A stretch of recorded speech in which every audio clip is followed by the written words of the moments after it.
மரணம் இருக்கின்றது எல்லோருக்கும் தெரியும். அந்த மரணத்தை மீற முடியாது, தடுக்க முடியாது, எல்லோருக்கும் தெரியும். எந்த அறிவியலும் மரணத்துக்கு மருந்து சொல்லல, எந்த மெடிக்கல் சயின்ஸ் மரணத்துக்கு இன்னும் மருந்து சொல்லல. அதை கண்டுபிடிக்காமலாம் இல்ல, அதை தேடாமலாம் இல்ல, மனிதன் தேடிட்டு இருக்கிறான்.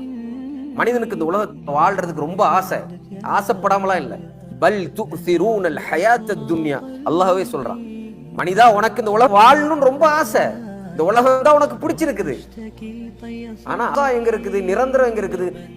அங்க இருக்குது, மறுமையில இருக்கு. இந்த உலகம் நிரந்தரம் அல்ல, உன்னால் நிச்சயமாக நிரந்தரமாக வாழ முடியாது, உனக்கு மரணம் வரும். இந்த ஒரே ஒரு வசனத்தை ஈமான் கொண்டா நீங்க எல்லா ரிசர்ச் வேஸ்ட்ங்கிறது உங்களுக்கு தெரியும். காலங்காலமாக ரிசர்ச் பண்ணிட்டு இருக்கிறாங்க, எப்படி இந்த உயிர் போகுது, அந்த உயிர் போறதை எப்படி தடுக்கிறது.